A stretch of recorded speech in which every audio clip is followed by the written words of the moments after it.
नमस्कार साथियों, संस्कार अकादमी के यूट्यूब चैनल संस्कार स्टडीज में एक बार फिर से आपका स्वागत है।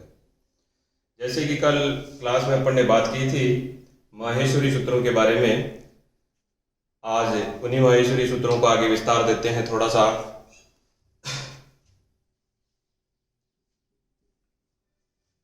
जैसे मैंने कल बताया था आपको कि माहेश्वरी सूत्रों की संख्या होती है चतुर्दश अर्थात माहेश्वरी सूत्रों की संख्या है 14। इन 14 में शुरू के 4 की अपन बात कर चुके थे, जो थे निम्न में अ, ई, उ, ण, ऋ, वृक, ए, ओम, ऐ, यहां तक अपन बात कर चुके थे कि माहेश्वरी सूत्रों में शुरू के जो 4 सूत्र होते हैं वो संबंधित है स्वरों से। अश्वर का दूसरा नाम अच भी होता है। जब संधि का प्रकरण चलेगा तो वहां अच संधि के नाम से ही इसको जाना जाएगा। ध्यान रखना, शुरू के जो 4 मैंने बताए थे वो अपने संबंधित है स्वर से। अब बात करते हैं इससे आगे अपन व्यंजन से संबंधित।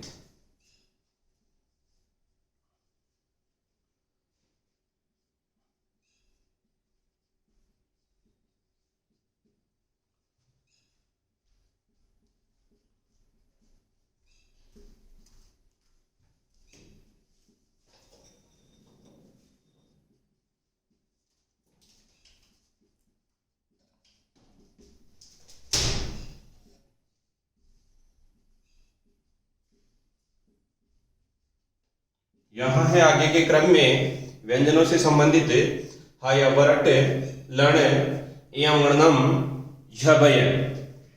नेक्स्ट है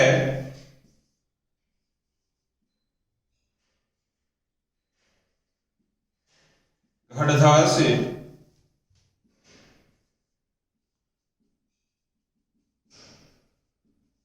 जब गड़दास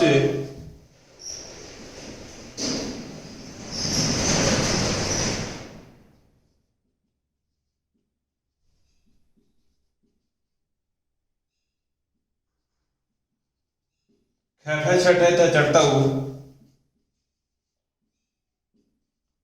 कपय, फिर है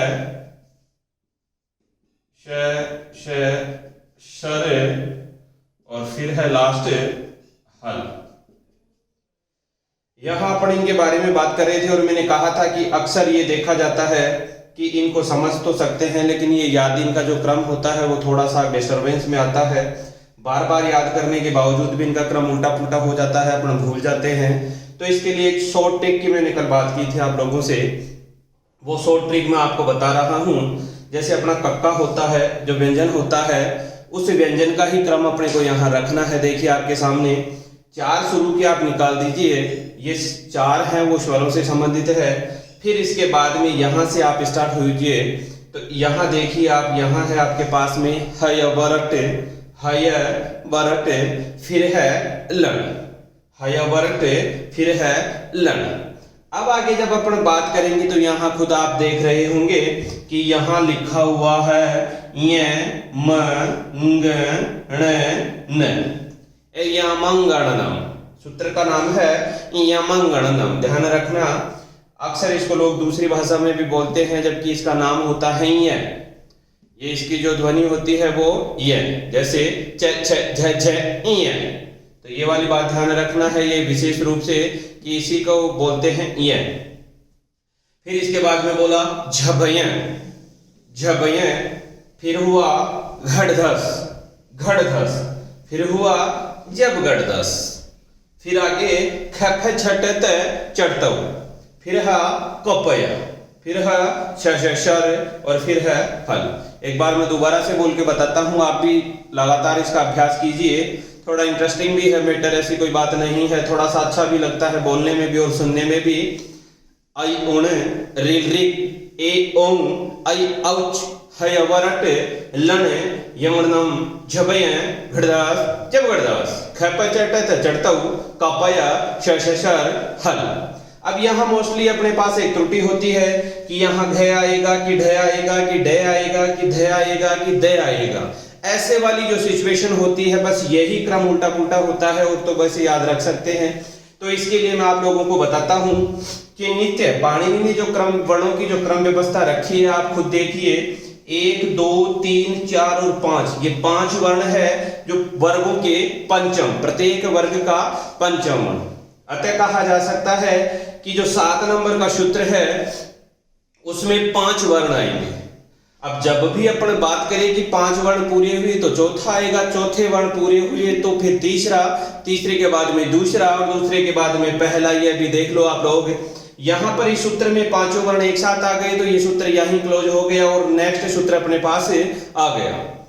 फिर इसके बाद में अपन बात करते हैं, जैसे ये 5वां वर्ण है, 5वां वर्ण। इसके बाद में बात करते हैं अपन चतुर्थ वर्ण की, झभ। ये मैंने कहा था इस संज्ञक वर्ण को काउंट नहीं करना है, इस संज्ञक वर्ण को काउंट नहीं करना है, ध्यान रखना है। यहां अपने पास 5 में से केवल चतुर्थ वर्ण, ध्यान रखना है 5 वर्णों की संख्या 5 होती है, चौथे वर्ण की भी संख्या 5 होती है, क्योंकि प्रत्येक वर्ग में चौथा वर्ण होता है। ये वाली बात ध्यान रखना। यहां पर कितना 1 और 2 ही हुआ तो स्वाभाविक सी बात है कि यहाँ पर 3 वर्ण और बचे हुए हैं। सूत्र भले से चेंज हो जाए लेकिन वर्ण तो वो ही आएंगे ना। अगर यहाँ 5वां है तो इसके बाद में चौथे आएंगे 5, फिर उसके बाद में तीसरा आएगा। तो यहाँ देखो झबैया 2 ही हुए तो 3 और आएंगे भी, घड़धस, घड़धस हो गए। यहां तक ये चौथे के हुए और ये भी चौथे के ही हुए, अर्थात जैसे ही 4 के पूरे हो गए अब आएगा तीसरा और तीसरा आएगा तो आप खुद ही देखो जब गड़दस, जब गड़दस। यहां देखो 1 2 3 4 और 5, अर्थात कह सकते हैं कि यहां तीसरा पूरा हो गया। अब तीसरा पूरा हो गया तो निश्चित रूप से दूसरे वाला आएगा। अब दूसरे वाला आएगा तो आप खुद ही देख लो, यहां पर ख फ छ ठ ठ और फिर कहते हैं चढ़तव। अब ध्यान रखना है 1 2 3 4 5, ये सूत्र थोड़ा सा बड़ा है और यहाँ 5 तो हो चुके, और जैसे ही 5 होगा उसके बाद में तुरंत अपने आएगा कौन सा, ये यहाँ पर दूसरे के 5 पूरे होते ही तुरंत आएगा अपने पास पहला, और पहले के इसमें च ट त व, मतलब 3 ले लिए, 3 के बाद में भी तो पहला ही बचेगा और पहले के बचे कितने 2, तो ये हुआ कपया। कपय के बाद में बात करते हैं यहाँ सर और फिर हो गया हल। तो मित्रों ध्यान रखना इस बात का आप हमेशा कि ये एक बार याद कर ले, और याद करने के बाद में जब भी इनमें अगर बीच में से एक प्रश्न बनता है, यहाँ से कई बार अक्सर ये पूछ लेता है कि इनमें से शुद्ध कौन सा है। मान लो यहाँ फै की जगह पै दे दे या और कुछ दे दे, तो ध्यान रखना इनका जो क्रम रखा है पाणिनि के वर्ण व्यवस्था में उसी के अनुसार अपने को चलना है। उस वर्ण व्यवस्था के आधार पर ही अपन कार्य करेंगे, और पाणिनि की जो वर्ण व्यवस्था है उसमें वर्णों का क्रम रखा है 5 4 3 2 1। ध्यान रखना हमेशा 1 2 3 4 5 नहीं होता है, 5 4 3 2 1 होता है। क्यों होता है वो भी आप लोग देख लीजिए कि सबसे पहले 5वां वर्ण आया, फिर उसके बाद में चौथे वर्ण आए, फिर उसके बाद में तीसरे वर्ण आए, फिर उसके बाद में दूसरे और फिर इसके बाद में पहला। तो यहां देख लो 5 4 3 2 1। मित्रों माहेश्वरी सूत्र अर्थात पूरा स्वर और व्यंजन का विभेद है वो यहाँ है, पाणिनि की बात नहीं कर रहा, सामान्यतया बस इतनी ही ध्यान रखना है आपको। काउंट करो 1 2 3 फिर 4 5। मैंने कहा था इस संज्ञक वर्णों को नहीं लेना है, 5 फिर 6 फिर 7, इसको नहीं लेना, इसको नहीं लेना, इसको नहीं लेना, इसको नहीं लेना। 1 2 3 4 5 6 7 8 9, इसको नहीं लेना है। मैंने कहा था कि सामान्यतया स्वर कितने होते हैं 9 होते हैं, सामान्यतया प्राय जिसको कह सकते हैं। अब बात कर लेते हैं व्यंजनों की। व्यंजनों में काउंट लास्ट वाले को नहीं करना, मैं क्रॉस लगा देता हूं, जिसको काउंट नहीं करना है आप खुद ही काउंट करके देख लेना फिर एक बार है कि कितने वर्ण अपने पास जो व्यंजन है वो है, फिर अपने आप पता लग जाएगा कि सामान्य जो विभेद होता है वर्णों का वो कैसे है।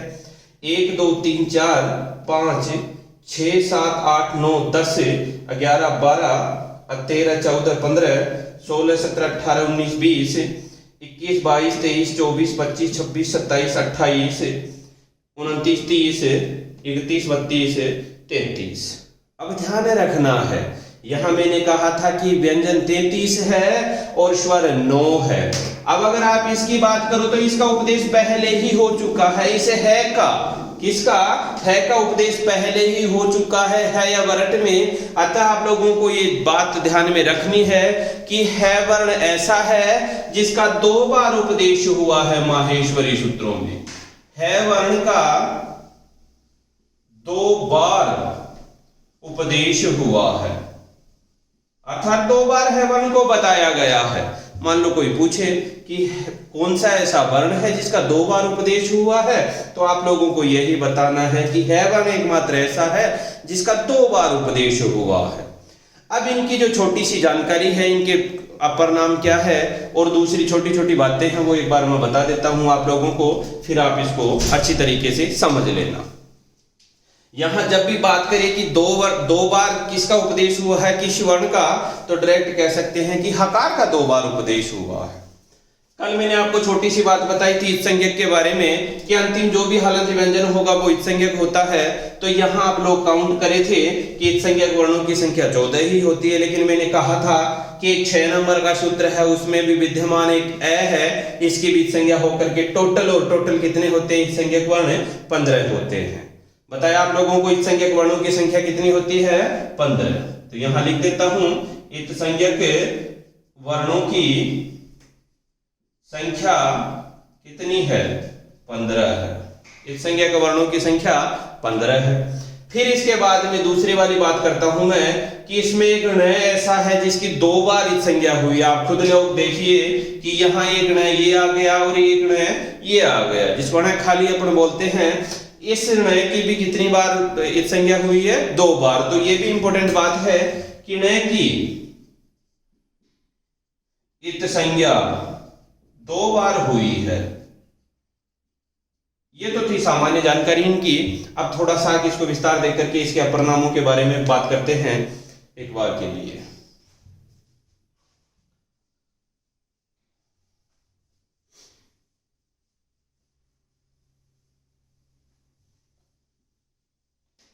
अगर माहेश्वरी सूत्र अगर आपको याद है अच्छी तरीके से, तो समझ जाना कि ठीक ठाक लेवल है आप लोगों का। इससे ही से अपन थोड़ा सा और आगे पीछे देखते हैं, ऐसी कोई समस्या वाली कोई बात नहीं है। इन माहेश्वरी सूत्रों को कहा जाता है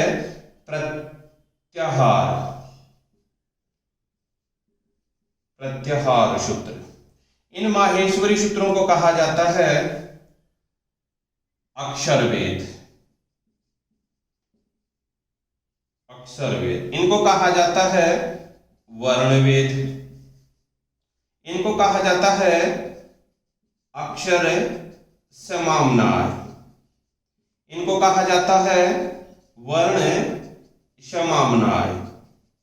इनको कहा जाता है शिवसूत्र जाल। थोड़ा सा आप लोगों को मैं बताता हूं कि इनके नाम कैसे हैं। ध्यान रखना है, यहाँ प्रत्याहार सूत्र है, अर्थात इन माहेश्वरी सूत्रों से ही प्रत्याहारों का निर्माण होता है। माहेश्वरी सूत्रों से ही प्रत्याहार का निर्माण होता है। आगे इसमें संज्ञा प्रकरण में अपन बताएंगे कि प्रत्याहार होता क्या है। ध्यान रखना, जब भी अपन बात करें आदिरंतेन सहेता और आदि और अंत की जब अपन संज्ञा कर दे या संधि कर दे, तो समझ जाना वो ही प्रत्याहार होता है। छोटी सी जानकारी मैं बताऊं, जैसे सूत्र लिखा मैंने इ उ फिर रि लि क। अब मैं कहूंगा आप लोगों को कि मैंने एक नाम रख दिया। क्या नाम रखा? अक प्रत्याहार। क्या नाम रखा? अक प्रत्याहार। जब भी प्रत्याहार का निर्माण करते हैं तो मध्य में आया हुआ इत्संज्ञक वर्ण नहीं लेते हैं। ध्यान रखना, यहां अक की बात की थी तो शुरू में जो ए है यहां से प्रारंभ करना है और कै तक चलना है इत्संज्ञक वर्ण। केवल ये संकेत मात्र के लिए रखा जाता है, इसको काउंट नहीं किया जाता। अब अक प्रत्याहार में विद्यमान वर्णों की बात करूं मैं तो ए ई उ रि लृ, यही वर्ण आते हैं। यहां ध्यान रखना, बस इसे ही बोलते हैं प्रत्याहार, इसे ही कहा जाता है प्रत्याहार। तो इसीलिए इन माहेश्वरी सूत्रों से ही प्रत्याहारों का निर्माण होता है, अतः इन्हें कहा जाता है प्रत्याहार सूत्र। फिर इसके बाद में बात करता हूं मैं अक्षर वेद। किसकी बात करता हूं? अक्षर वेद की। फिर बात करता हूं वर्ण वेद की। मैंने कहा था कि इनको अक्षर कहा जाता है, इनको वर्ण भी कहा जाता है, वर्ण भी कहा जाता है, अक्षर वेद भी कहा जाता है और वर्ण वेद भी कहा। यहां अक्षर समाम्नाय कहा जाता है। यहां एक समाम्नाय का मतलब बताता हूं। समाम्नाय का मतलब वेद होता है। क्या होता है? वेद होता, अर्थात ये तो माहेश्वरी सूत्र खुद ही एक वेद है, जिससे सारी रचना हुई है, तो वेद ही है। यहां ध्यान रखना है, अक्षर इनको कहा जाता है और समाम्नाय का मतलब क्या हुआ? वेद। तो यहां इनका नाम पड़ा क्या? अक्षर वेद। वर्ण भी इनको कहा जाता है। मैंने कहा था स्वर को स्वर कह दो, व्यंजन को व्यंजन कह दो और दोनों को वर्ण कह दो, एक ही बात होती है। यही तो मैंने कहा था आप लोगों को। तो यहाँ वर्ण का मतलब भी वो ही स्वर और व्यंजन होता है और समाम्नाय का मतलब क्या हो गया? वेद हो गया। यहाँ शिव सूत्र जाल भी कहा जाता है, क्योंकि पाणिनि ने भगवान शिव को प्रसन्न करके इनको प्राप्त किया था, अतः देने वाला तो हो गया भगवान शिव और ग्रहण करने वाले हो गए पाणिनि, अतः ही इनको शिव सूत्र जाल भी कहा जाता है। ये विशेष बात ध्यान रखना है आपको कि इनके अपर नाम ये वाले रखे गए हैं। हो सकता है पूछा जाए, बिल्कुल नॉर्मल एवरेज का एक प्रश्न होता है, प्रत्याहार, अक्षर वेद, वर्ण वेद, अक्षर समाम्नाय, वर्ण समाम्नाय और शिव सूत्र जाल, ये देखने को प्रश्न मिल जाएगा आपको, ऐसी कोई विशेष बात नहीं है। तो इन जो चीजों के बारे में मैंने बताया उसका विशेष ध्यान रखना है। इसके जो अपर नाम है उनका, यहां मैंने कहा कि प्रत्याहार सूत्र क्यों कहा जाता है। अब सामान्य एक जानकारी दे देता हूं आपको मैं कि एक दो बार ये प्रश्न पूछा गया है कि प्रत्याहारों की संख्या कितनी है। अब ज्यादातर विद्यार्थी है वो कंफ्यूज में रहते हैं कि प्रत्याहारों की संख्या कितनी है। यहां एक ऑप्शन होता है 42 और एक ऑप्शन होता है 44। यहां दो है, द्विचत्वारिंशत और चतुश्चत्वारिंशत, दोनों ही ऑप्शन होते हैं। तो ध्यान रखना है कि अपने को प्रश्न को पढ़ना है। किसी भी प्रश्न का समाधान तब मिलेगा जब अपन प्रश्न को पढ़ते हैं। अपन ने प्रश्न पढ़ा ही नहीं और डायरेक्ट उत्तर दे दिया तो निश्चित रूप से वो 100% गलत ही होगा। तो ध्यान रखना है ऐसे वाली बात कि एक बार नहीं, उत्तर की बजाय प्रश्न को ही आप 3 बार पढ़ लीजिए, अपने आप समझ में आ जाएगा। अगर यहाँ 42 का नाम रखा है तो निश्चित रूप से प्रश्न में अष्टाध्यायी होगा, निश्चित रूप से अष्टाध्यायी होगा। पाणिनि की अष्टाध्यायी, अष्टाध्यायी का मतलब आप लोग जानते हैं, अष्टाध्याय हो जिसमें उसी को बोलते हैं अष्टाध्यायी। पाणिनि की अष्टाध्यायी में प्रत्याहारों की संख्या बताई है 42 और सामान्यतया प्रत्याहारों की संख्या होती है 44। पूछा हुआ प्रश्न है, एक बार नहीं बार बार पूछा हुआ प्रश्न है ये वाला, ध्यान रखना। जब भी अगर बात की जाए प्रत्याहारों की संख्या कितनी है तो सामान्य रूप से अगर पूछ ले कि प्रत्याहार कितने हैं, किसी का नाम नहीं दे तो डायरेक्ट आपको बताना है 44। अगर मान लो 44 का ऑप्शन ही नहीं हो और यही पूछा है कि प्रत्याहारों की संख्या कितनी है तो फिर वो उसका पूछने का मतलब अष्टाध्यायी के आधार पर था, तो उसका उत्तर देना है आपको 42। ध्यान रखना है, क्योंकि ये तो मैं तो ये गणित के हिसाब से लिख के बता रहा हूँ। काउंटिंग होती है संस्कृत की, वो बहुत इजी होती है। 1 से 10 तक आप याद कर लीजिए और 1 से 10 के बाद में फिर 10, 20, 30, 40, 50, 60, 70, 80, 90 और 100 की याद कर लीजिए, फिर टोटल काउंटिंग आपको आती है। यहाँ पर छोटी संख्या को पहले रखते हैं और बड़ी संख्या को बाद में रखते हैं। जैसे मैंने कहा 4 का मतलब चतुर होता है और 2 का मतलब द्वि होता है। तो यहाँ अगर बोलूंगा तो मैंने कहा 2 को पहले लाओ और 4 को बाद में ले जाओ। तो 4 का मतलब 40 है, यहाँ केवल 4 नहीं है 40 है यहाँ, क्योंकि 40 के बाद में ही तो 2 जोड़ते हैं 42 होता है। तो यहाँ जब अपन जोड़ेंगे तो इसका मतलब क्या होगा? द्विचत्वारिंशत। 40 को चत्वारिंश कहते हैं और 2 को द्वि कहते हैं, तो दोनों को जोड़ करके कितना बताया? द्विचत्वारिंशत। फिर इसके बाद में अपन बात करेंगे किसकी? 44 की। 44 में 4 को पहले लाओ और चत्वारिंशत मतलब 40 बाद में, तो क्या कहेंगे? चतुर्चत्वारिंशत। ये वाली बात आप लोग ध्यान रखोगे। यही था अपने प्रत्याहारों का सामान्य क्रम है, इसका विशेष ध्यान रखना है आप लोगों को। मूल रूप से इसका विशेष ध्यान रखना है, यही इसका सामान्य क्रम है। और भी अगर इससे संबंधित कोई समस्या हो आप लोगों को तो आप कमेंट बॉक्स में लिख करके आप मेरे से पूछ सकते हैं। यथासंभव मैं प्रयास करूंगा आपके समस्याओं का समाधान करने का। ये वाली बात आपको विशेष रूप से ध्यान रखनी है। जैसे ही प्रत्याहारों का क्रम पूरा होता है, ध्यान रखना प्रत्याहारों का मतलब माहेश्वरी सूत्रों का क्रम पूरा होता है। इसी क्रम को आगे बढ़ाते हुए अपन नेक्स्ट बात करेंगे इसके नेक्स्ट चैप्टर की। धन्यवाद साथियों।